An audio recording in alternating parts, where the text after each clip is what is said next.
नमस्कार, स्वागत है यूपी समाचार में। चलिए देखते हैं यूपी की ताजा और बड़ी खबरों को। इससे पहले आप यूपी के किस जिले से न्यूज को देख रहे हैं, हमें कमेंट बॉक्स में जरूर बताएं। साथ ही डेली खबरों से अपडेट रहने के लिए चैनल को सब्सक्राइब कर बेल आइकन को दबाना बिल्कुल ना भूलें। यूपी के पूर्व मुख्यमंत्री अखिलेश यादव की पत्नी डिम्पल यादव और उनकी बेटी कोरोना पॉजिटिव आई हैं। इन दोनों की 2 संस्थानों से जांच कराई थी। Deputy CMO doctor Milind Vardhan ने बताया कि दोनों में ही रिपोर्ट पॉजिटिव पाई गई है। जीनोम सीक्वेंसिंग भी कराई जा रही है। स्वास्थ्य विभाग की टीम इन लोगों के संपर्क में आए बाकी लोगों की जांच कर रही है। उन्होंने बताया कि दोनों ही लोगों में लक्षण नहीं है। दोनों को होम आइसोलेशन में रखा गया है।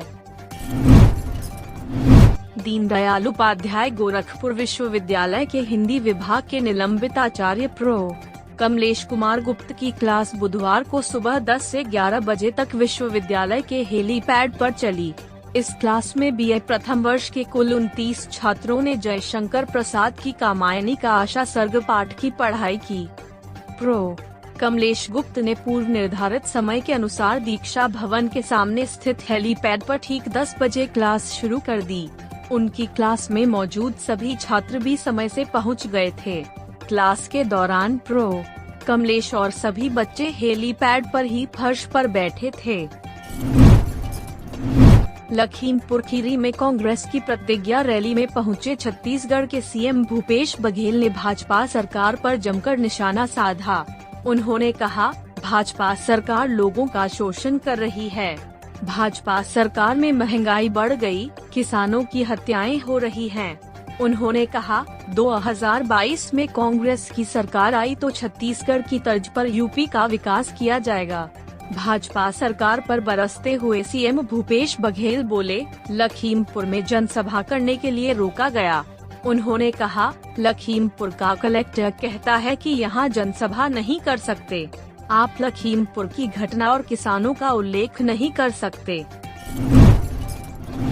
मुख्यमंत्री योगी आदित्यनाथ ने कहा कि पहले की सरकार में नौकरियां निकलते ही वसूली करने के लिए निकल पड़ते थे। अब की सरकार में सीधे नौकरी मिलती है। अब जनता का इशारा समझते ही डबल इंजन की सरकार विकास के लिए निकल पड़ती है। जन विश्वास यात्रा में जगह जगह स्वागत के लिए उमड़ रहा जन सैलाब पिछली सरकारों की अराजकता का जवाब है। सोनभद्र प्राकृतिक सुविधाओं से प्रदेश में सबसे ज्यादा समृद्ध है, लेकिन पिछली सरकारों में भूमाफिया, खनिज माफिया और अन्य माफियाओं ने इसे लूटा ही है। भाजपा सरकार ने सोनभद्र का विकास किया है। प्रगतिशील समाजवादी पार्टी के प्रमुख शिवपाल सिंह यादव ने कहा कि उनके भतीजे एवं समाजवादी पार्टी अध्यक्ष अखिलेश यादव परिपक्व होकर नए नेताजी बन गए हैं। उन्होंने कहा कि अखिलेश यादव का नेतृत्व स्वीकार करने में कोई भी गुरेज नहीं है। यूपी रोडवेज एम्प्लॉइज यूनियन के एक कार्यक्रम में हिस्सा लेने पहुंचे शिवपाल यादव ने कहा कि पिछले दिनों उनकी अखिलेश यादव से लखनऊ में लंबी और अच्छी बातचीत हो चुकी है। इस दौरान परिवार के सभी सदस्य मौजूद रहे। सोनभद्र में प्राकृतिक संसाधनों का भंडार होने के बावजूद यह इलाका हमेशा पिछड़ा रहा। इसका कारण सपा सरकार में माफियाओं का राज था, जिससे पानी तक के लिए यहाँ की महिलाएं प्यासी रह जाती थीं। जो जिला बिजली उत्पादन में नंबर 1 था वह हमेशा अंधेरे में ही रहता था। लेकिन हमारी सरकार के आते ही यहाँ की दशा और दिशा बदली है। जहां एक तरफ साफ पानी के लिए नल योजना लागू की गई, तो आज सोनभद्र में 500 करोड़ की लागत से बनने वाले 500 बेड वाले मेडिकल कॉलेज का शिलान्यास किया गया है। सपा के राष्ट्रीय अध्यक्ष अखिलेश यादव बुधवार की दोपहर बाद इटावा सफारी पार्क पहुंचे। यहां उन्होंने कहा कि प्रदेश सरकार लायन सफारी का उद्घाटन तक नहीं करा सकी है। जितना काम यहां सपा सरकार में हुआ था उसके बाद कुछ भी नहीं हुआ है। सपा अध्यक्ष सफारी पार्क में 1 घंटे से अधिक समय तक रुके।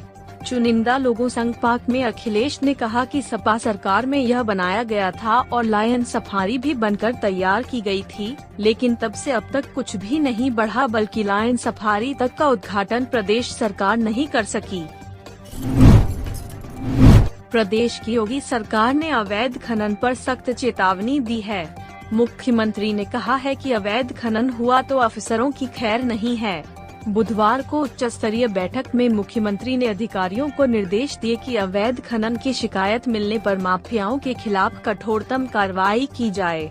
उन्होंने उच्च स्तरीय बैठक में अधिकारियों से कहा कि अवैध खनन की शिकायतों पर तत्काल कार्रवाई की जाए। ट्रेनों में MST सुविधा देने के बाद रेलवे ने बंद अन्य पैसेंजर ट्रेनों की बहाली की भी तैयारी कर ली है। मुरादाबाद रेल मंडल में 26 जोड़ी ट्रेनों को चलाने का खाका तैयार हुआ है। रेल मंत्रालय के रुख को देखते हुए मंडल मुख्यालय ने कोविड से पहले चल रही यात्री सुविधा के लिए पैसेंजर ट्रेनों का चलाने का प्रस्ताव मुख्यालय को भेजा है। इसमें मुरादाबाद रूट की प्रमुख लखनऊ, सहारनपुर, दिल्ली, हरिद्वार व चंदौसी मुरादाबाद समेत 9 इंट्रा जोनल ट्रेनें भी शामिल है। मंडल में विभिन्न सेक्शनों में संचालित 17 जोड़ी ट्रेनों को भी हरी झंडी मिलने के बाद चलाया जाएगा। कोरोना के नए केसों के मिलने का सिलसिला शुरू हो चुका है। रोज 2 नए संक्रमित केस मिल रहे हैं। बुधवार को राजस्थान और हिमाचल से आए 2 लोगों में कोरोना वायरस का संक्रमण मिला है। इनके सैंपल जीनोम सीक्वेंसिंग के लिए भेजे जा रहे हैं। वहीं इन दोनों संक्रमितों के संपर्क में आए लोगों के भी सैंपल लिए जा रहे हैं।